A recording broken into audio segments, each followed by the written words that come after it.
विशेषता में किताब है। हिंदी साहित्य का इतिहास, समीक्षा एवं रचना, यह भी पुस्तक है। और पंजाब विश्वविद्यालय या स्कूली शिक्षा के लिए भी मैडम ने कई पाठ्य पुस्तकें लिखी हैं। एक पुस्तक मैडम की प्रकाशाधीन है, शोध के विविध आयाम। कई 2-3 पुस्तकें मैडम की शोध परक हैं और मैडम के अब तक 20 शोध पत्र प्रकाशित हो चुके हैं। कई राष्ट्रीय अंतर्राष्ट्रीय संगोष्ठियों में मैडम ने भाग लिया है और मैडम निरंतर टीवी पर, दूरदर्शन पर अपनी भूमिका सामाजिक चेतना और जागरूकता के रूप में निभाती रहती हैं। तो ये मंच आज उनका हार्दिक अभिनंदन करता है, स्वागत करता है कि ऐसी विदुषी वक्ता को पाकर के हम भी गौरवान्वित महसूस कर रहे हैं। दूसरी वक्ता के रूप में हमारे साथ जुड़ी हैं आदरणीय डॉक्टर एन लक्ष्मी प्रिया जी। जैसा कि अभी हम लोग बता रहे थे कि मैडम महात्मा गांधी सरकारी कॉलेज मायाबंदर, उत्तर एवं मध्य अंडमान में सहायक प्रोफेसर हैं। मैडम को कई भाषाओं का ज्ञान है। हिंदी की वह स्वयं प्रोफेसर हैं, कन्नड़ और तमिल भी मैडम को आती है। अंग्रेजी में मैडम अनुवाद कार्य के रूप में, अनुवादिका के रूप में कार्य करती हैं। उन्होंने एक उपन्यास भी अनुदित किया है जिसका नाम है यायावर पक्षी का गीत। कई काव्य संग्रह मैम के प्रकाशित हैं, कविताएं लिखती हैं, कवित्री हैं। उनमें एक साझा काव्य संग्रह है उन्मुक्त परिंदे और उनका काव्य संकलन है शून्य से लौटा। तो इस प्रकार से मैडम का व्यक्तित्व भी बहुत ही बहुआयामी है और रचनाधर्मिता से संपन्न है। हम आदरणीय एन लक्ष्मी प्रिया मैम का भी इस मंच पर हार्दिक अभिनंदन करते हैं, स्वागत करते हैं और एन लक्ष्मी प्रिया मैम को सादर आमंत्रित करते हैं कि वह अपनी बात हमारे इस मंच पर साझा करें इस कहानी के बारे में। आपका मैम सादर स्वागत है, अभिनंदन। धन्यवाद आदरणीय महोदय, मंच को नमन करती हूँ। कहानी की समीक्षा में जाने से पहले मैं अपने आप को सौभाग्यशाली मानती हूँ कि आदरणीय निशंक जी का जो साहित्य है उससे जुड़ने का मुझे मौका 2020 में मिला था। प्रोफेसर ऋषभदेव शर्मा जी ने मेरा परिचय डॉक्टर बेचैन कंडियाल जी से करवाया था। तत्वदर्शी निशंक शीर्षक से प्रोफेसर ऋषभदेव शर्मा जी की एक किताब पूरी दक्षिण भारत की ओर से प्रकाशित हुआ था। उसमें मुझे भी अपना आलेख देने का सौभाग्य मिला था। तभी से मैं आदरणीय निशंक जी के साहित्य से जुड़ी हुई हूँ, निरंतर देखती रहती हूँ। बेचैन कंडियाल जी से भी मेरा अच्छा संपर्क है और मुझे सौभाग्य मिला है कि मैं निशंक जी की एक कहानी संकलन टूटते दायरे और एक उपन्यास, उनका जो बीरा उपन्यास है उसका मुझे कन्नड़ में अनुवाद करने का मौका मिला है। टूटते दायरे का मैंने अनुवाद कर दिया है जो कि अभी प्रकाशनाधीन है और बीरा का मैं अनुवाद कर रही हूँ। बहुत जल्दी दोनों संकलन कन्नड़ में प्रकाशित होकर आ जाएंगे। तो आज की जो कहानी है दे सको तो, मैं शीर्षक से ही अपनी बात को रखना चाहूंगी। जैसे शीर्षक देखिए, दे सको तो यहाँ पे एक कोई किसी से कुछ चाहता है, कुछ मांगता है और उसके मन में संदेह भी है कि वो जो चाह रहा है या वो जो मांग रहा है वो मिलेगा कि नहीं मिलेगा।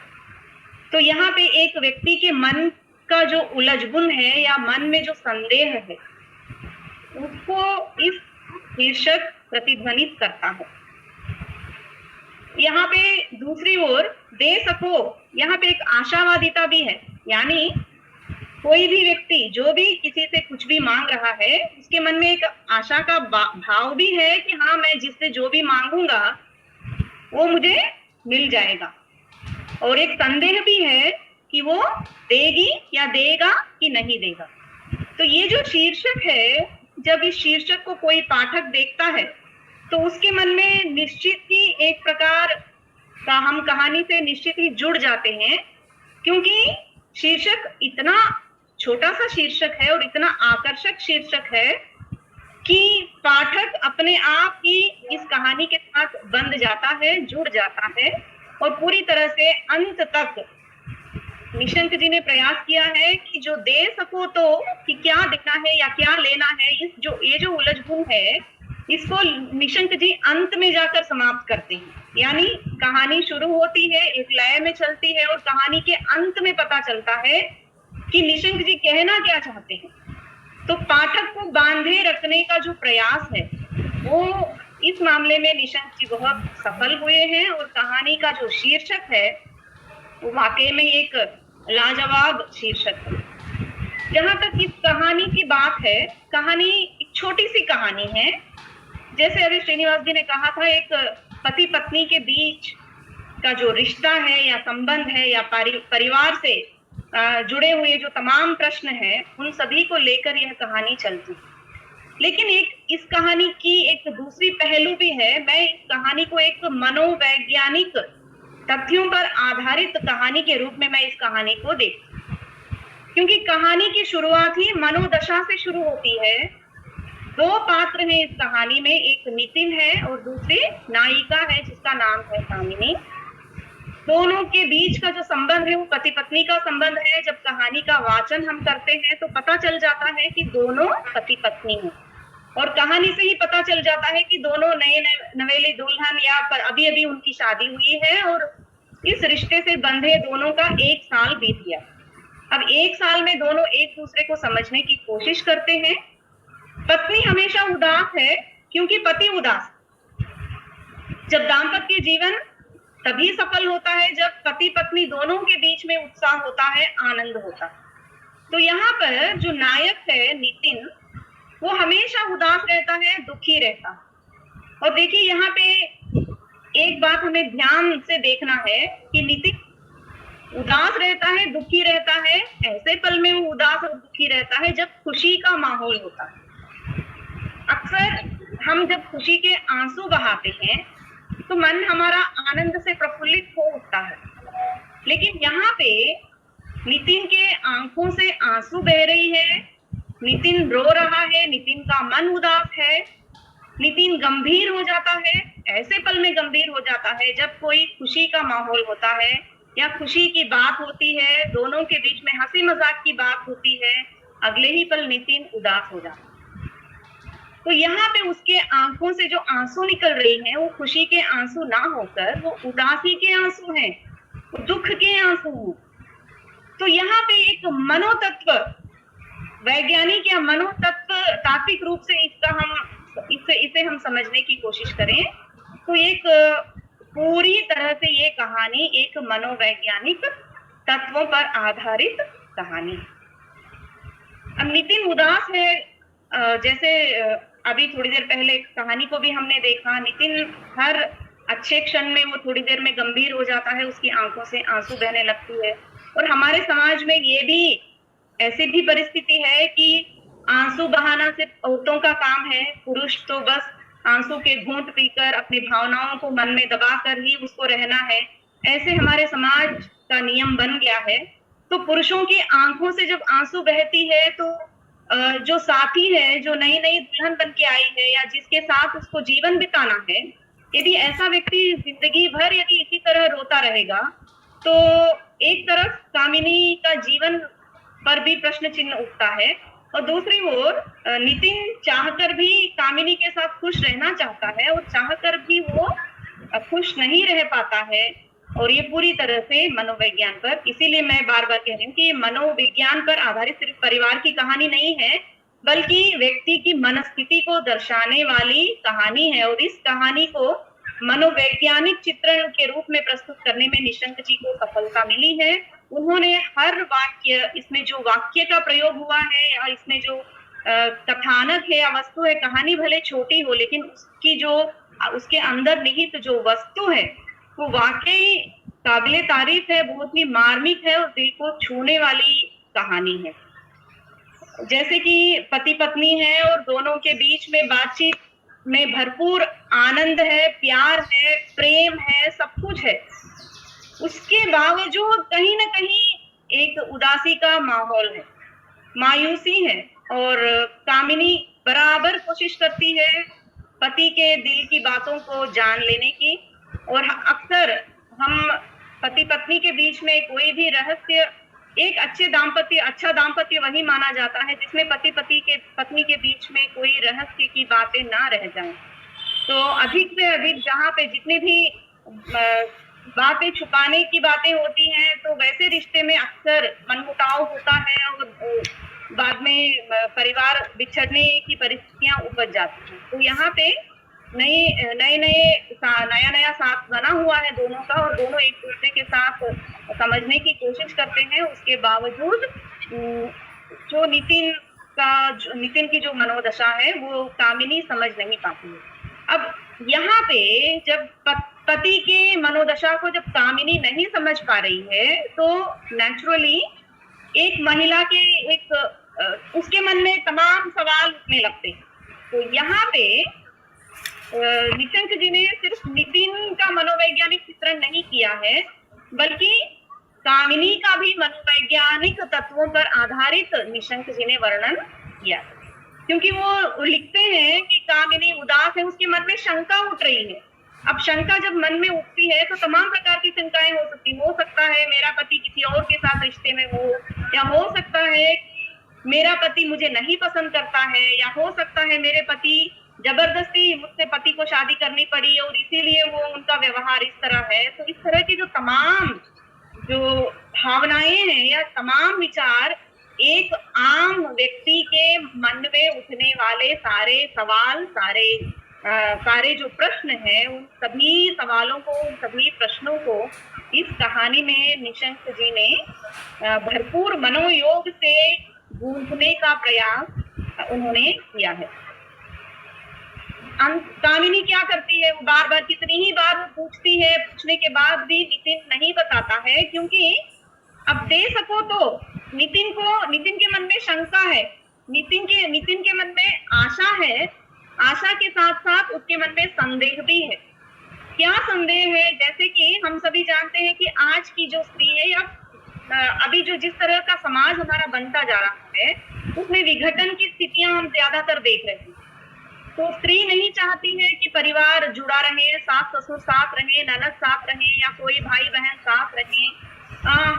स्त्री की अब इसको दुर्दशा कहें या क्या कहें समझ में नहीं आता है, लेकिन आज की जो स्त्री की जो मनोदशा है वो इसी ओर अधिक झुका रहता है कि मैं अपने पति के साथ मैं अलग रहूं, अपने बच्चों के साथ मैं अलग रहूं।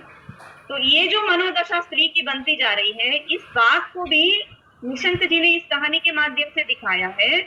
नितिन भले अपनी पत्नी से प्यार करता है, प्रेम करता है, उसे भरपूर चाहता है, सब कुछ है, उसके बावजूद वो अपनी मन की बात को कामिनी से साझा नहीं कर पाता है। क्योंकि उसके मन में एक शंका है कि यदि कामिनी इस बात से मुझसे रूठ जाएगी, वो जो भी मांगना चाहता है, मैं उस बात पे बाद में आऊंगी, क्योंकि निशंक जी ने सस्पेंस बना के रखा है, तो मैं भी सस्पेंस बना के अपनी बातों को रखूंगी कि जो भी बात नितिन के मन में जो भी बात है जिसके कारण वो उदास हो जाता है या बार बार गंभीर हो जाता है, उस बात को यदि वो कामिनी के साथ साझा करता है, तो नितिन को लगता है कि कहीं कामिनी के अंदर कुछ बदलाव हो जाए, या कामिनी मुझे छोड़कर चली जाए, या कामिनी मुझसे रूठ कर चली जाए। ये जो संदेह की बात है वो नितिन के अंदर भी व्याप्त है।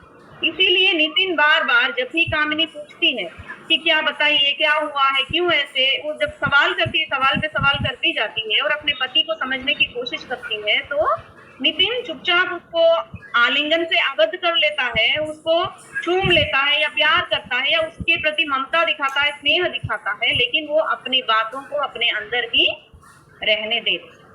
क्यों? क्योंकि उसके अंदर एक शंका है, उसे खुशी मिली है, कामिनी उसके जीवन में आई है, उसको भरपूर खुशी मिली है, लेकिन उसके मन में एक व्याकुलता है कि कहीं मेरा जो दुख है, इस बात को मैं यदि साझा कर दूंगा मेरे मन के व्यथा को मैं यदि व्यक्त कर दूंगा तो कहीं मेरे जो पार्टनर है, जो मेरे जिंदगी को संवारने के लिए आई है, कहीं मुझे उससे दूर होना पड़े, कहीं वो मुझे छोड़कर ना चली जाए। तो इस व्यथा के कारण मुझे लगता है कि नितिन अंत तक भी अपनी बातों को अपने मन में ही रहने देता। लेकिन यदि स्त्री चाहे तो कुछ भी कर सकती है, स्त्री चाहे तो परिवार को जोड़ कर भी रख सकती है, परिवार को तोड़ भी सकती है, या पहाड़ भी उठा सकती है, कुछ भी कर सकती है। स्त्री की जो आंतरिक शक्ति है, ईश्वर ने पुरुष से भी कहीं अधिक शक्ति स्त्री को दिया है। तो कामिनी ठान लेती है मन में कि किसी भी तरह नितिन के मन की जो बातें हैं उसको मैं उभर कर आज सामने लेके आऊंगी। तो वो तमाम वहां पे भी मैं आपको एक दो जो पैराग्राफ हैं इसको मैं बताना चाहूंगी कि वो कहती है कि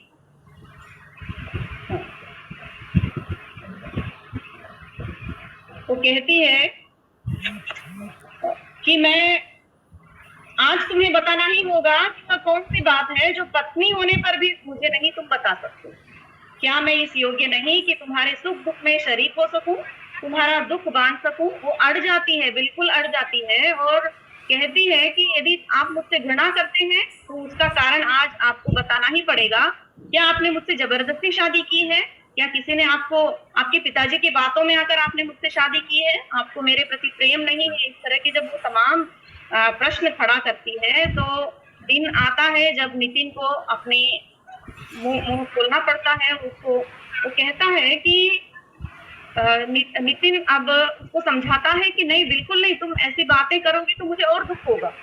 मैं तुमसे बिल्कुल प्रेम करता हूँ और तुम इस तरह की बातें मुझसे मत किया करो। और वो अपनी जो व्यथा है, मतलब उसका जो दर्द है, क्योंकि पुरुष रोता नहीं है, और पुरुष यदि रोता है तो वो एक विचित्र बात जैसे हमारे समाज में माना जाता है।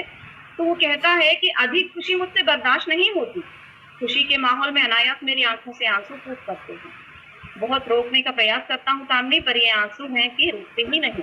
तो यहाँ पे आंसू का ना रुकना और उसका उदास होना, आखिर वो कामिनी को बताने के लिए वो हो जाता है, मजबूर कर देती है कामिनी। तो वो कहता है कि उसका जो परिवार था बहुत खुशहाल परिवार था, भाई बहन सब थे, माता पागल हो जाती है और पिताजी बड़ी मुश्किल से उसका पालन पोषण करके 2 भाइयों को पालते हैं। और जब बहन छोटी, कम उम्र में ही बहन का देहांत हो जाता है, तो यहाँ पे ये जो चित्रण है इसे हम कल्पना तक नहीं कर सकते हैं कि जहां दे सको तो पाठक के मन में जो संदेह उत्पन्न हुआ था वो आके सीधा परिवार से जुड़ेगा। वो शीर्षक देखने से हमें नहीं लगता था कि निशंक जी दे सको तो शीर्षक से जैसे जैसे मन की भावनाओं को समझाते हुए जिस झरने को बहाते हुए वो आए थे वो सीधा परिवार पे आके रुकेगी। ये बात हम वहां कल्पना नहीं कर सकते थे, लेकिन सीधी सीधी बात आके पहुंची है परिवार पर। यानी एक खुशहाल परिवार, जैसे भारतीय समुदाय है, भारतीय साहित्य में परिवार को बहुत महत्व दिया गया है, भारतीय समाज में परिवार को बहुत महत्व दिया गया है। तो वहां पे दे सको तो शीर्षक जब मनोवैज्ञानिक दृष्टि से जब हम कहानी को पढ़ते हुए आते हैं, हमें लगता है कि वो कुछ और ही बात कर रहा है या कुछ और ही विचार उसके मन में घूम रहा है। अंत तक भी एक सस्पेंस इस कहानी में मैंने महसूस किया कि अंत तक भी एक सस्पेंस इसमें बना हुआ है। और यहाँ पे आके अभी परिवार की बात हो रही है, तो वो खुशहाल परिवार आज बिखर चुका है, परिवार में विघटन हो चुका है, माँ बाप का साया उसके सर से हट चुका है और उसके जीवन में रह गया है बस एक उसका बड़ा। और जब उसकी शादी हो चुकी है और पत्नी आती है तो पत्नी ने कभी उससे कहा भी है और वो अकेले अलग से रहना चाहती है। और ये जो परिवार का दुख है, नितिन उसको उसको सहन नहीं कर पा रहा है कि उसे अपने भाई से, जो सिर्फ एक भाई उसके परिवार के खुशहाल परिवार का एक निशाना अभी बच गया है, उसका भाई, और पत्नी उससे भी उसको दूर करने पर तुली हुई है। तो ये जो संवेदनाएं हैं, ये जो बातें हैं, ये आदमी के मन में भी हो सकती हैं, ये औरत के मन में भी हो सकती हैं। तो एक साधारण परिवार की ये मनस्थिति, ये बात इस कहानी पे पूरी तरह से उभर कर सामने आई है। और इसका जो अंत है वो बिल्कुल जैसे हम सभी को बहुत अच्छा लगेगा यदि वो कामिनी कह देती है नहीं नहीं नहीं बिल्कुल नहीं, ऐसा नहीं होगा वैसा नहीं होगा। यदि कामिनी ऐसा कह देती है तो ये एक स्त्री पर एक कलंक भी है और समाज को एक दिशा, समाज का जो दिशा निर्देश है वो भी गलत राह पर दिशा निर्देश कहानी के माध्यम से हम समाज को एक गलत दिशा दिखाने का काम हो जाता है। लेकिन यहाँ पे कामिनी है कि पति से प्रेम भी करती है। जब जो आदमी, जो औरत अपने पति से प्रेम करती है वो उसके परिवार को अपनाने के लिए भी सामने तैयार हो जाती है। इस बात को भी यहाँ पे अंडरलाइन करने योग्य है। इसी तरह पति भी यदि पत्नी से सच्चे दिल से प्रेम करता है तो उसे उसके परिवार को भी अपनाना चाहिए। यहाँ पे भी एक सवाल है, ये पति के लिए भी हो, आदमी के लिए भी हो या औरत के लिए भी हो। निशंक जी ने ऐसे ऐसे छोटी छोटी बातें जब इस कहानी को हम पढ़ते हैं तो हमारे मन में वो कई सारे सवाल छोड़ जाते हैं कि एक आदमी को कैसे रहना है, एक औरत को कैसे रहना है। यहाँ पे एक छोटा सा वाक्य देखिए, अब हमारा परिवार रह ही कितना गया है। बहुत ये गूढ़ वाक्य है, बहुत गंभीर वाक्य है। वो कहता है कि अभी हमारा परिवार बहुत छोटा हो गया है, हमारे परिवार में कोई है ही नहीं। तो यहाँ पे परिवार जो विघटित हो रहे हैं, जो बड़ा परिवार था आज एकल परिवार हो गया है। और एकल परिवार में भी आज शादी की भी बात नहीं, आजकल की जो लड़कियां हैं वो शादी की भी बात नहीं करती हैं, वो उनको अकेले रहना पसंद है। तो ऐसे में अब हमारा परिवार का मूल्य क्या रह गया है, या परिवार का जो समाज में जो वैल्यू है वो कहाँ से कहाँ तक पहुंच गई है। इस एक वाक्य में हमें पता चल जाता है कि अब हमारा परिवार रह ही कितना गया है।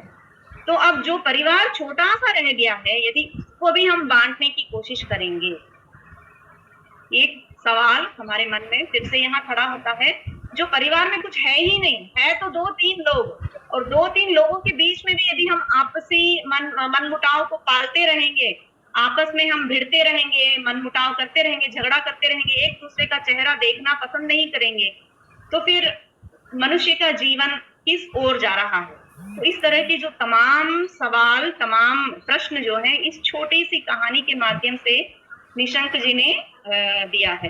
तो स्त्री पुरुष संबंध तो है ही, परिवार का महत्व और बचपन की जो घटनाएं। यहाँ पे नितिन का जो मन इतना उदास क्यों है, क्योंकि उसने बचपन में अपने परिवार को खुश रहते हुए उसने देखा। वो बचपन में उसकी बहन मर जाती है, उसके बाद उसका एक और भाई मर जाता है, उसके बाद उसकी माँ पागल हो जाती है। तो कहीं ना कहीं इंसान के दिमाग में ये सारी जो घटनाएं हैं ये एक वहम पैदा कर देती हैं। वो डरने लगता है कि कहीं मेरे साथ और कुछ हो जाए तो, ये छोटा सा जो सुख का पल मुझे जो मिला है कहीं ये खत्म हो जाए तो क्या मुझे सुख मेरे जीवन में मिलेगा, नहीं मिलेगा, जिंदगी भर मुझे इसी तरह दुख में ही रहना है। इस तरह की तो तमाम सवाल नितिन के माध्यम से निशंक जी ने दिखाने का प्रयास किया है, जो कि एक आम व्यक्ति, आम पाठक या फिर समाज में रहने वाला एक सामान्य मध्यवर्गीय परिवार की जो विचारधारा है, इस तरह की बातों को निशंक जी ने इस कहानी के माध्यम से प्रस्तुत किया है। तो उसका नितिन का जो वहम है, मन का जो वहम है, इसी के कारण वह बार बार गंभीर हो जाता है और बार बार उसके मन में सवाल उठता है, प्रश्न उठता है, कहीं मेरी पत्नी मेरा साथ देगी या ना देगी, कहीं मेरी पत्नी मुझे छोड़कर चली जाएगी तो ये जो छोटी सी जो जिंदगी है और जो खुशी मुझे मिली है कहीं वो भी मुझसे छिन जाए तो। इस तरह के सवाल, इस तरह के प्रश्न वो अपने आप सोचते रहता है। तो ये पूरी तरह से मनोवैज्ञानिक कहानी है। यदि भाषा की दृष्टि से देखें तो इसमें कई सारे प्रश्नार्थक वाक्य इसमें निशंक जी ने प्रयोग किया है, पुनरुक्ति भरे शब्द इसमें प्रयोग हुआ है, धीरे धीरे बार बार, तरह तरह, नहीं नहीं, इस तरह के पुनरुक्ति शब्द भी इसमें प्रयोग हुआ है। उसके बाद निराशा के बादल, रोशनी को अंधकार से ढकना, बोझिल वातावरण, इस तरह के शब्दों का प्रयोग निशंक जी ने नितिन के मन को या समझाने के लिए या फिर कामिनी के मन के भावों को समझाने के लिए भी इस तरह के वाक्यों का उन्होंने प्रयोग किया है। तो अंत में मैं यही कहना चाहूंगी कि एक बहुत छोटी सी कम पृष्ठों की यह कहानी बहुत मार्मिक, दिल को छूने वाली कहानी, और कहानी का अंत इस तरह होगा बिल्कुल पाठक इस बात को कल्पना भी नहीं कर सकता है। और अंत जैसे निशंक जी की हर कहानी में है परिवार से जुड़ा हुआ, तो एक प्रश्न चिन्ह से कहानी शुरू होती है और अंत में परिवार से जुड़े कई सारे प्रश्न हमारे मन में खड़ा करते हुए उसका समाधान भी इस कहानी में हमें मिल गया है, इस कहानी में मिल गया है। लेकिन ऐसे कई परिवार हमारे समाज में है, भारतीय समाज में है, जो कि प्रश्न का उत्तर मिलना भी मुश्किल है और प्रश्न समझना भी मुश्किल है। तो ऐसे ऐसे जो परेशानियां भारतीय समाज में व्याप्त हैं, उन तमाम बातों को जोड़ते हुए यहाँ पे निशंक जी ने बहुत ही सुंदर कहानी की बुनावट की है। आज मुझे मैं इससे ज्यादा क्या कहना है मुझे समझ में नहीं आ रहा है, लेकिन मैंने जितना इस कहानी को मैंने समझा है आपके सम्मुख मैंने रखने का प्रयास किया है। अवसर मुझे दिया गया है, इसके लिए मैं पुनः एक बार आप सभी को हृदय से धन्यवाद देना चाहूंगी। धन्यवाद। बहुत बहुत धन्यवाद मैम, आपने बहुत ही मार्मिक ढंग से कहानी की जो भाव भंगिमा है और उसकी भाषा है, उसकी बुनावट है, शैली है, इसका गंभीर विवेचन कर पाठकों को और नए सूत्र दे दिए। 4 पृष्ठों की कहानी है और उस 4 पृष्ठों की कहानी में रहस्य अंत तक बना रहता है। और निश्चित रूप से आपने बड़ा सवाल उठाया कि उस कहानी को पढ़ते हुए, जानते हुए, समझते हुए पता ही नहीं चलता कि क्या मन में उसके कारण है, और वह कारण जाके निकलता है परिवार, भाई। जबकि आज के वर्तमान समय और समाज में परिवार